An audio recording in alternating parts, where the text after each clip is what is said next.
When I was asked to speak here, I thought we get asked to do a lot of things, and sometimes they might have no meaning, no significance, no effect, and other times you're asked to do something where it's impossible to say no. When we have a good man treated the way he's been treated and we do nothing, then we do untold damage to our culture, to ourselves, to our children, to our future. So I wanted to meet with Ed and find out what kind of man he is, because I didn't know what to write. And after a long conversation with him, I asked him at the end, is there anything that you might be able to sum up this scenario with? And he hesitated, and he's a shy, quiet, beautiful, graceful man, and he hesitated and he said, the principles with which you do anything are what truly matters. Now, I didn't know what the hell he was talking about, because I'm not the brightest, so I had to think about it. And I had to find some way and some reason to write this piece, so it came from that. And it's called The Principles by which you do anything is what matters. The principles by what you do is what truly matters. Ed Honohan said that. Ed is the master of the High Court. Quite the title, isn't it? Quite the position. Quite the crown for the corrupt. Imagine the kind of man who yearns for that type of title. Master of the High Court. A parasite dressed up as a protector. A scavenger slicing the wounded for the bigger beasts to feed on. A profiteer of misery seeking the virgin bite of a fresh kill. A politician dressed in the clothes of the courts. As master of the High Court, Ed Honohan is meant to be a bad man, a malignant succubus, a facilitator of suicide, a team player. Problem is, Ed is that rare thing in the corridors of power. Ed is a good man. They call him an eccentric. That's what they call good men these days, an eccentric. Some others call him a maverick. Some claim this gentle, erudite, soft-spoken master of the High Court might even be a hero. The working class have long known what a conveyor belt of dehumanization the courts can be. Be a billionaire and watch the banks and the courts and the government roll out the red carpet for you. They'll make deals for you, offer you contracts, tell you to keep your taxes and write off hundreds of billions of euro for you. But be a bloke in a tracksuit and watch them stare with the blank-eyed hunger of hyenas on the hunt. And these half-crazy, half-dogs have acquired a taste for a different kind of delicacy now. They salivate as judges allow their clients' lives to destroy lives with impunity. They listen as a few more nails are banged into the coffin of our collective liberty. From protected perches in foreign countries, parasitic vulture bosses instruct local hire hyenas to move in on the vulnerable because both breeds of scavenger agree that no cold-blooded kill has quite the warm-blooded payoff of the repossession of an Irish family home. If that sounds extreme to you, visit the courts and witness for yourself the horror of people trying to save their homes. Witness the murderous malice the bailed out banks and their capos have for the very people who bailed them out. Bankers don't bite the hand that feeds. They rip the entire arm out of the socket and beat you to death with it. And the judges tell you this is what modern justice tastes like. You're told to swallow the force-fed bile of professional liars. Stand in line in a court-ordained slaughterhouse. Join haunted, broken people in an orderly queue to be put out of their misery while the spoils of their lives are shared among their killers. Nobody speaks for these people in the courts.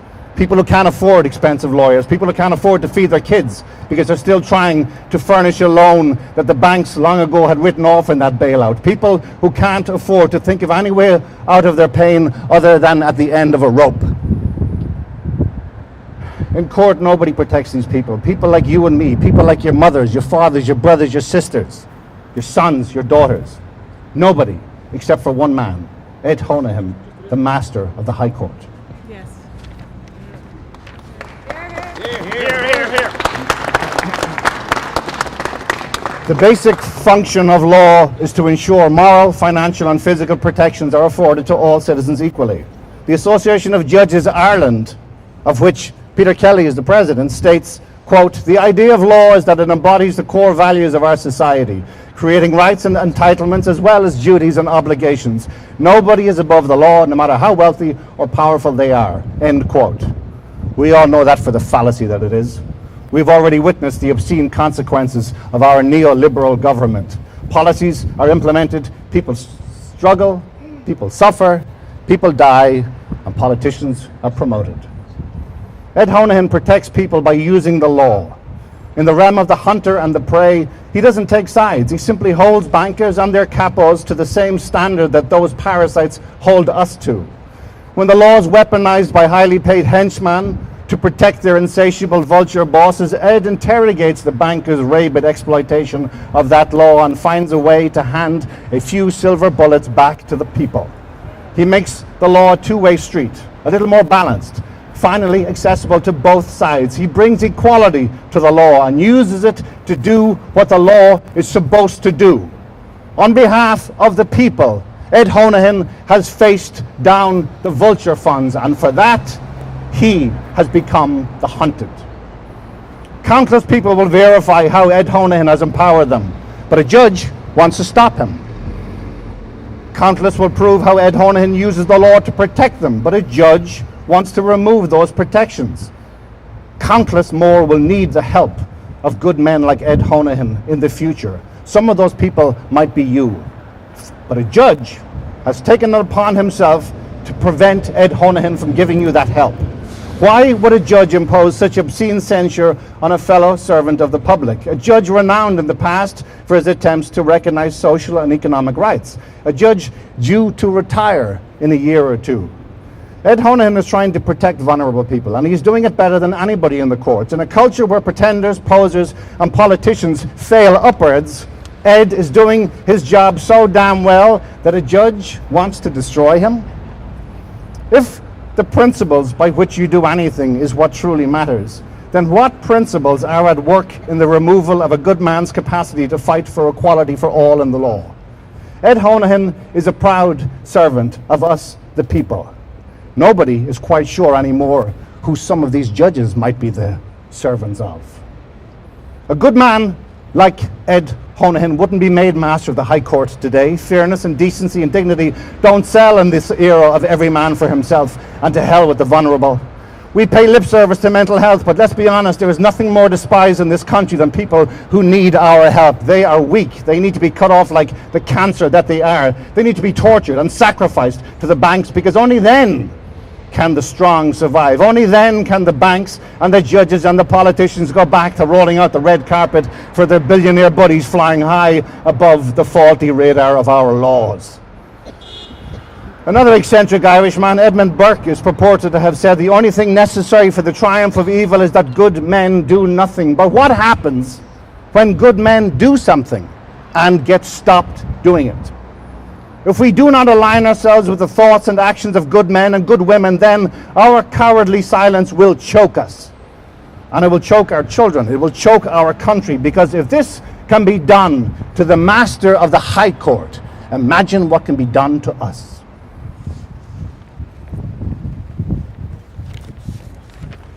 James Joyce was also called an eccentric, often said with a disparaging wink and a nudge.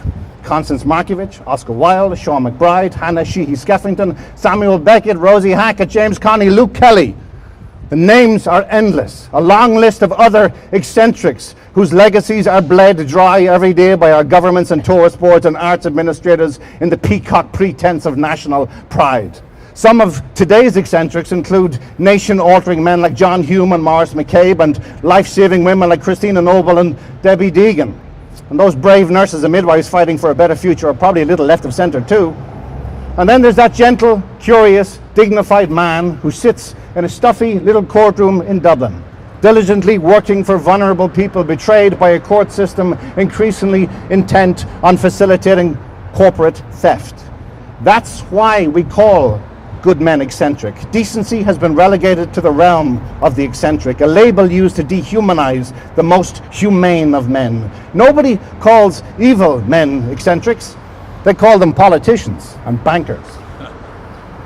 Somehow these morons have taken the reins of our national destiny. Mediocrity dressed itself up as leadership and demanded its day in the dole. And we allowed the psychopaths to stay, to take over, to do billions of dollars worth of dodgy deals, to give hundreds of millions of euros of tax breaks to vulture funds, to create a government-run whorehouse where the Johns get to screw the clients to death for free. But what if they're not morons? What if these psychopaths know exactly what they're doing? What if all this is simple treachery dressed up as policy? Murder dressed up as austerity. Democracy dressed up as Goldman Sachs. Brilliant. Here. Well done. Well said. And true.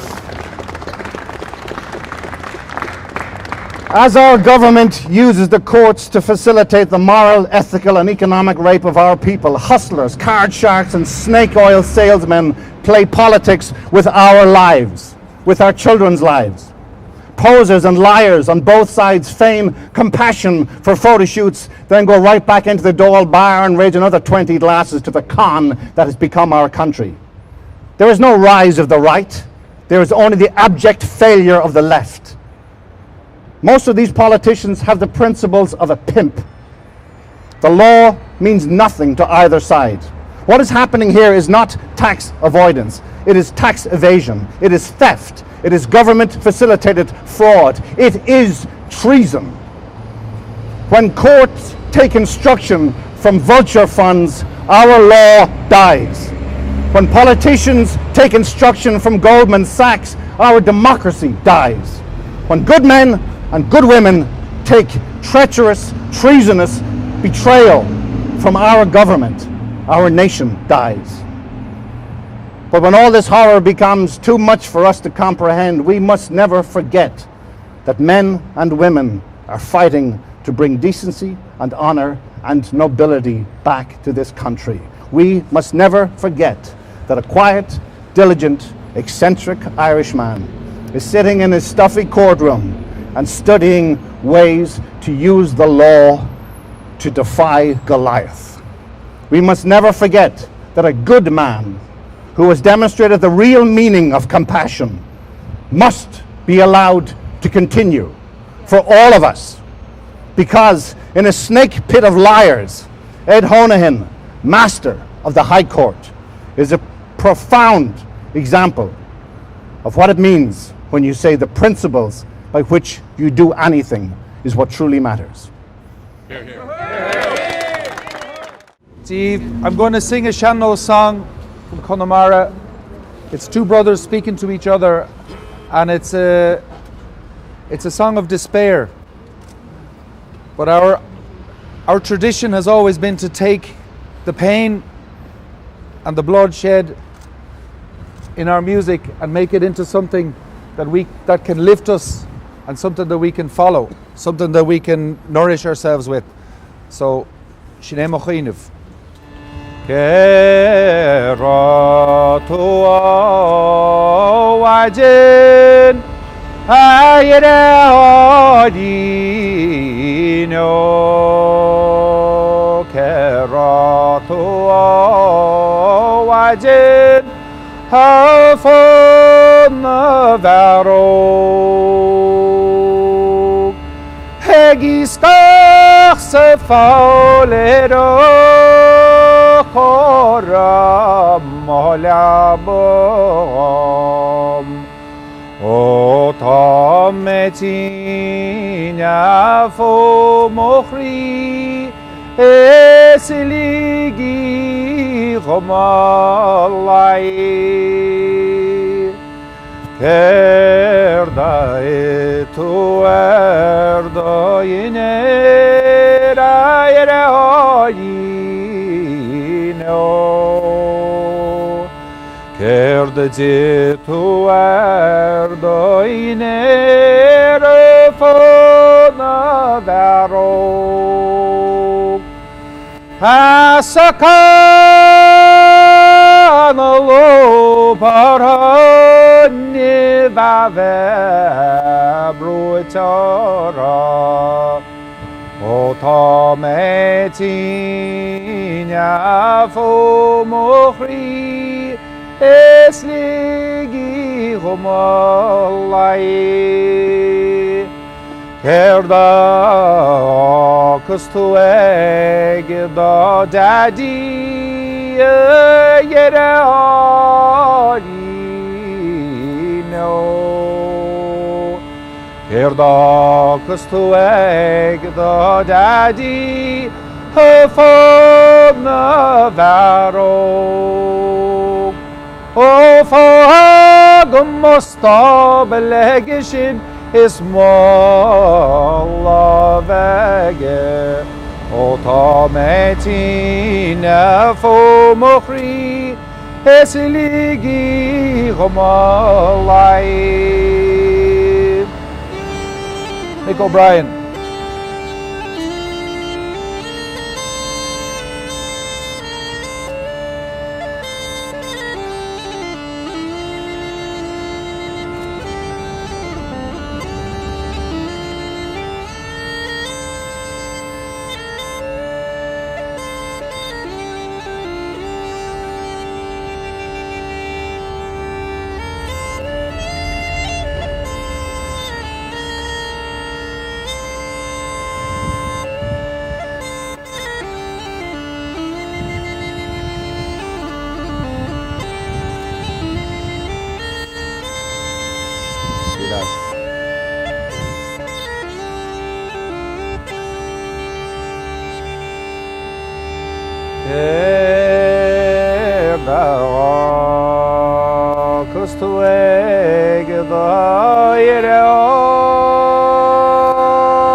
Morun ke geçeniz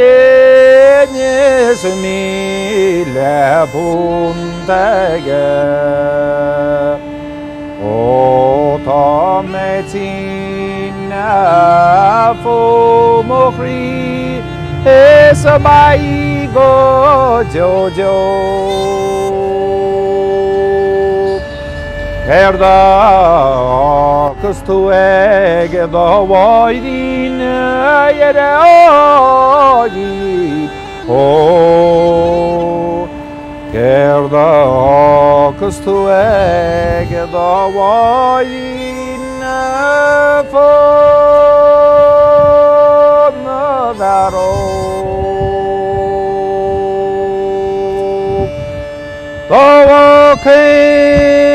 Quila brachara da kin kri krachara o tametin fo mochri es bai gojo